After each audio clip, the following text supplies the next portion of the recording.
Hi guys, how are you? So nice to connect to you. Welcome to my channel. My name is Laura and this is Pre-Adamic Healer. So today we're just going to talk about a bunch of random insight and things that I wanted to mention over these past few months already. Got a few notes around me and we're going to go as far as we can go. So one of the questions actually was whether or not everyone has a soul. And that kind of came up through someone else. So this person was kind of posting online on their own platforms that every single person has a soul. And, you know, how you can feel, for example, when you're pregnant, the moment the baby's soul enters, even though maybe the physical body of the baby is in it already, kind of that you feel as soon as a soul spark enters that the soul has entered and all of those things. You know, I personally can't really talk about that because I have not yet been pregnant or I don't have children yet. So I guess that's something that mothers could confirm. But this person was also talking about how every single person has a soul. It's just that not everyone is necessarily connected to their soul. And that's why it might appear that some people have a soul and others don't have a soul and all of the things. So I think that's an oversimplified version of what's really going on. And I do want to have a video out there again. I already have one that's kind of all about the robotoids and clone bodies, you know, the soulless beings, especially like the celebrities and everything. And there are different types of soulless beings, you know, the ones that were legit born without a soul that are really just the background characters. And then you have maybe the celebrities that kind of have a soul somewhere, but not really in their physical body right now. And then you have legit the clone bodies that we have as well. Us normal people, or, you know, us people with a soul that aren't in the limelight. So there's a lot that goes into it, and it gets quite expansive and extensive. And in short, what I got was, no, not everyone has a soul.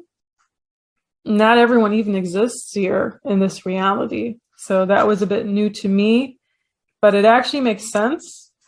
It's these background characters, you know, background people that other people talk about too.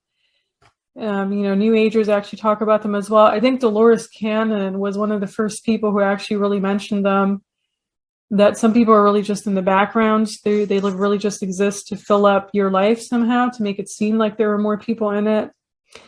But we're giving them credibility by feeding into their life and matrix as well. So the more you actually interact with these people, let's just say you go to the grocery store, you get your pound of groceries or whatever it is that you're buying, right?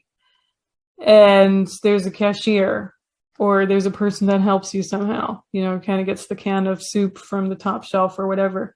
So the more you interact with them, the brighter they become somehow, the more color they have too.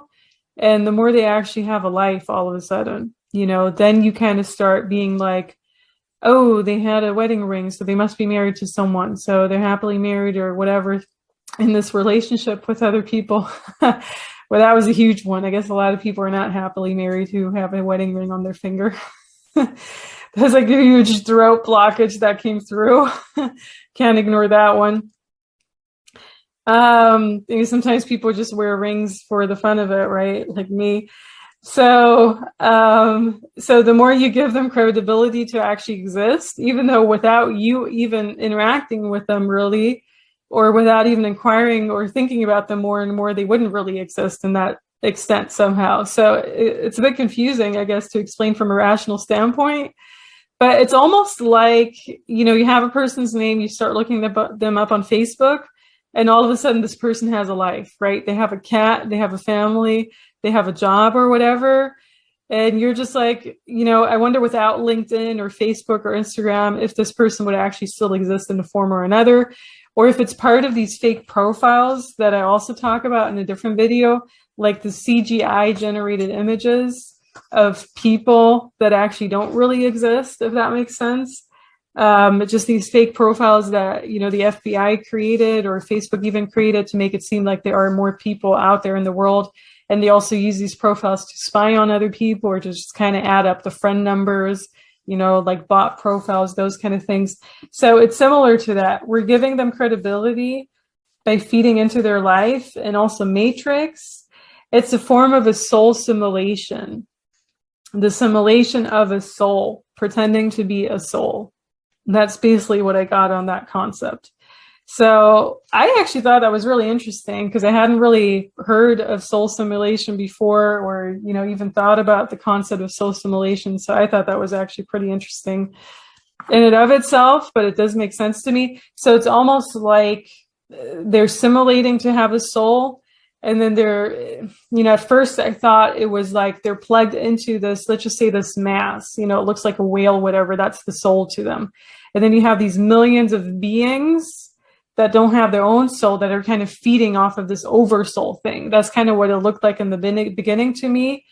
But after reading on it a bit more extensively, it seemed that they're not even really plugged into this oversoul, AI soul or whatever, but that they actually are just pretending they have a soul altogether. So no, I don't think everyone has a soul, in short. I think that kind of answers that question.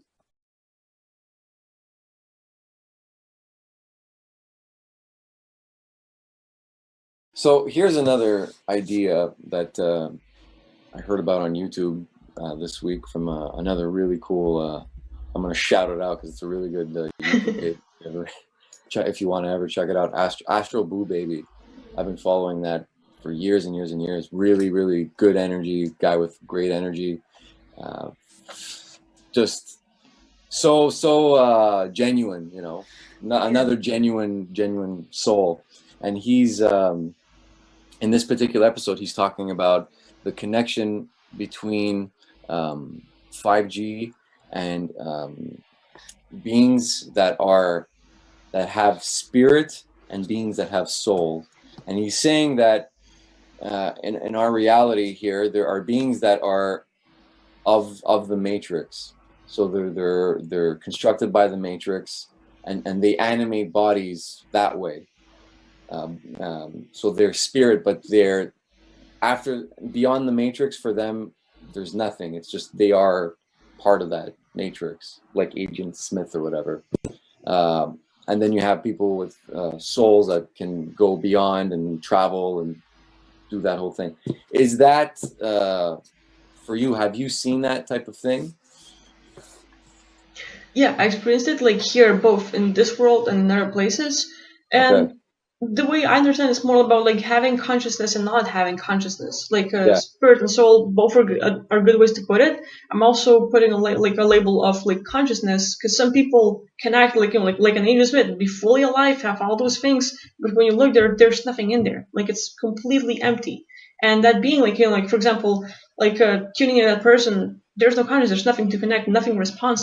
And in other places, I was like, okay, looks fully alive, acts in all those ways, but there is no beingness, no consciousness there. And like, I was like having oobies where I had to check if people are actually like real and stuff, because some of them, you know, you can cut their arm and they might react to pain like, oh yeah, it hurts, but still no beingness. It's more like an AI or an NPC, like with organic body reacting to it, like a program works, but nothing there.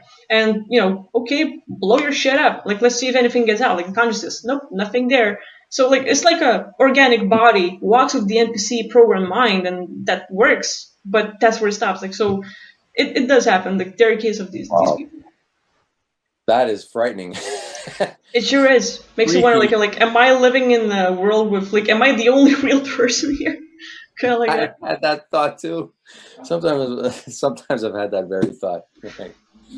But like, how is there some way of, I mean, beyond like certain behaviors, is there a certain way to, what is the feeling? Is when you feel into them empathically? I have that ability too, and I always wonder what those beings feel like, and if I'm correct.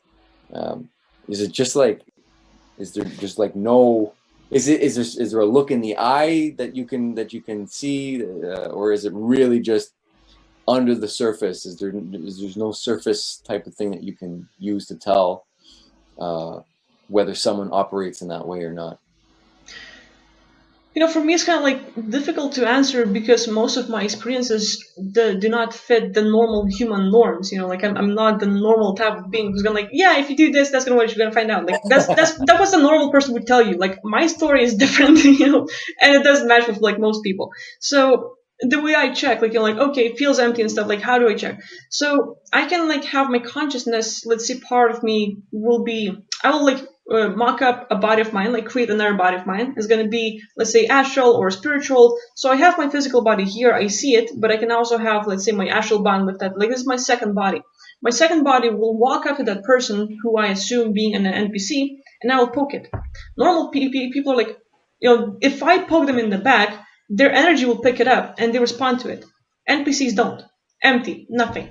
So I can have my second body projecting feelings to them, intentions, and normal people will get a smile on their face or like feel different. Like I can like look people in the eye, and you can like actually like I am assuming that I am that person. So like right now I am Aquila, but let's say if you and I were sitting face to face for 15 minutes and I was looking you in the eyes and we were doing quiet mind, no thinking, nothing there, and then I was like, okay, I'm gonna laugh or I'm gonna smile.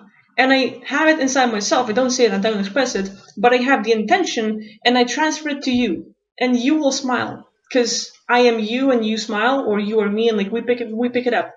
It doesn't happen with NPCs. There's nothing there to pick that thing up. And that's the part of the consciousness that can like actually, hey, I felt you. Like, hey. And so it's another part of you, like you and I were a mirror of each other. We're just like same kind of consciousness, just assuming different points of view. And eventually we can connect on one kind of level, like up there. And with NPCs, with people who have no consciousness, there's no connection. You can like have all this stuff go. You're trying to like, hey, I'm you, I'm gonna connect to you. Program does not respond to that. And I think that's the biggest difference. Wow, that opens up what a can of worms that opens up, because first of all, are they powering this matrix? Secondly, like the fact that beings like that exist means that unless the programming of the place changes, they're going to be always operating for the best, out of the best interest of that system, right? So they're always going to be sowing division, or there are always going to be beings that are going to support a system where we remain divided, right? Yeah. So, oh wow, that's crazy. If we were to look at humanity like sheeps, and I don't like saying it, but if the humanity were like sheeps, the NPC, the program being, would be one that, like, let's say Dark said, okay, we need riots, we need to mess up the city, we need to mess up people, we just had Corona, it would have worked, now we're going to work with like Black Lives Matter, we're going to fuck up some black people and then have them respond. And they're going to cause the incident. It's like problem, reaction, solution. They're going to cause a problem. Reaction is like, oh my god, it's terrible. But the thing is, the reaction also does not necessarily have to be about recent issues or like recent things that happened. But let's say they have their agents, the NPCs, without anything in there, no consciousness, but they will be the first ones to react and to go at it. And hey, we have our program, they're gonna like work for us, and they have their little minions doing their commands, but the rest follows. Okay. Conscious beings do not have awareness, and they follow the crowd. And like, oh, this being's going, like, what's going on? Like, everyone else follows, and it's easy to control people with a few like NPCs who actually are following the system. So in that way, yeah, it's pretty much easy to rule it. So that's how they get the consent of the majority, by using a couple. So it might not be a majority of people that are of that construct, but the minority that is will get others to follow. Exactly. So it's really about being aware, which is another thing entirely, right? To get people to be aware of themselves. Yeah.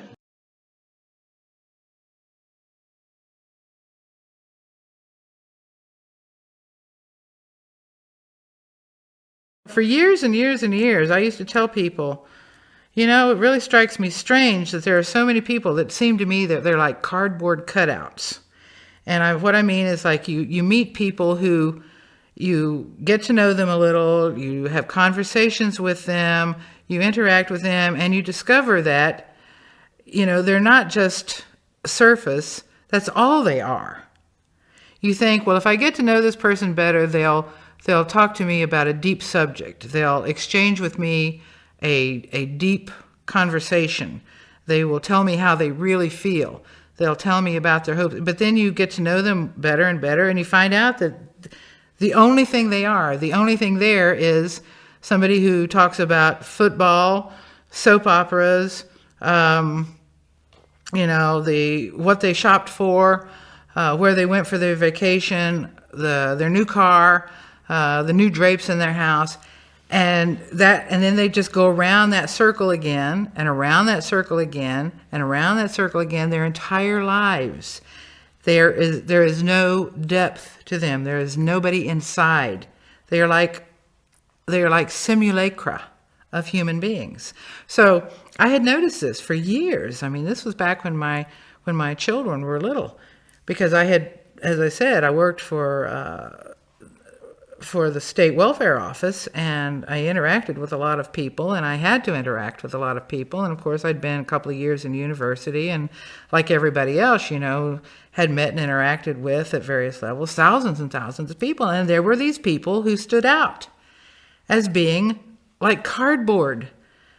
You go into a store and you see a cutout of somebody trying to sell you something, and it's got a stick on the back of it that props it up. And it looks like it's life-size, and it's like a life-size man or woman. And then you look around behind it, there's a stick holding it up. There are human beings like that. But until the Cassiopeans started talking to me about organic portals, I had no theory to understand that. Even Gurdjieff said you can walk down the street. If you walk down the street and you understood how many people you pass are dead, and he meant their essence, their inner being. There was no inner being to them. He said, you would go mad with terror if you understood how many there are. Well, he didn't understand it in the terms of organic portals. So along come the Cassiopeans, and they give a name and a description of a type of being that I had noticed for all my life, and Gurdjieff noticed and wrote about, and other people, Castaneda even talked about. He said there are people who have only 3 or only 2 lights in their makeup. He was talking about seeing them paranormally. But then there are others who have more. They have 3. And those are the people who have soul potential, so to speak. Those weren't the exact words he used, but that's what he meant. The topic of organic portals has received a great deal of support from esoteric literature and even from scientific research. Some of the research that has come out recently is the fact that everybody on the planet has some Neanderthal genes, except for all the people in Africa. There has long been this contention between the different views, the out of Africa or the out of Asia model. Well, maybe it's neither, maybe it's both, but there is some evidence that there are significantly different types of human beings on the planet, genetically speaking. Which is which, I wouldn't venture to say at this point. But there is also the material from Moraviev, and then there is also a fairly plain statement in the New Testament by Jesus, that indicates that there are people who are children of another God, so to say. For the Cassiopeans to give it a precise definition that meshes more or less with the work of Moraviev, as well as the work of Castaneda, is quite interesting. So I would say that there is considerable lateral and vertical support for that idea. And also the research into psychopathy and personality disorders gives us a little bit more of a scientific basis to look at it. So, it's something that should be being worked on by real scientists, not just, speculated on by, by just me or groups of people who want to play spot the OP. I mean, that's not the objective. Let's do some research. Let's find out what's going on our planet. Time's running out. My work on psychopathy has actually brought more attack against me than any other single topic I have ever touched in all of my research. I was attacked for saying maybe aliens weren't necessarily nice guys and here with our best interests at heart, but that was nothing. That was just basically like a little rabble of people who wanted to believe that being abducted was a good thing. I've been attacked for some of my conspiracy theory positions, such as 9/11. But that, that's still, it's minor. I mean, I would get death threats, I would get, hate mail, I would get fundy types who would write, things to me like, what a stupid person you are, you can't see. But usually that was all very low level. It was just like people on the internet or people who were in society who basically just disagreed with me and they didn't have the good manners to do it politely. However, on the topic of psychopathy, when I began writing about that, when I began talking about it, that's when things got really ugly. Not only did I receive death threats, there were actual physical actions taken against me and my family. That's one of the reasons I left the United States, because things got physical. My children were harmed physically. 2 of them nearly died because of these attacks. My dog was poisoned. Dead cats were left at my door. It was really, my name and address was posted in some news groups on the internet with the suggestion that somebody should come and take care of me. Things got very ugly. And that was because of my work on psychopathy. So the conclusion you can draw from this, I think, is that this is the main thing that the powers in control of our earth do not want people to wake up to and be fully aware of. And the other thing is we can talk from now till the cows come home about hyperdimensional manipulations on our planet from aliens or space beings or whatever. But we can't prove that. We don't have some forensic evidence. Well, we're trying to get it, and some people may have a bit or a piece, but it's always easy to discount that. And the thing is that their tools, in my opinion, are, and that's my opinion, I can't prove that, the tools of these hyperdimensional forces with designs on humanity are psychopaths and other personality disordered individuals. They are so easy to use. They're almost like little machines, little destruction machines, and that you set down in society, wind them up and let them go. And they do exactly all the things that aliens, being hyperdimensional beings and unable to hold a frequency within our reality, cannot do. These beings do it for them. Okay? People talk about new world orders. They talk about all these things. Okay, well, and aliens being involved with new world orders, or there being some kind of an agreement between aliens and governments to control society. That could very well be true. And if it is true, it's because they have psychopaths to use, because normal humans, because of their evolutionary background, wouldn't do to other normal humans the things that these people in power do. And psychopaths, they have no conscience, they're born that way. We're not talking about something that is just people who are wounded by society. We're talking about a creature that looks human and mimics humanity, but in the end is absolutely not human. Who needs aliens when you have psychopaths?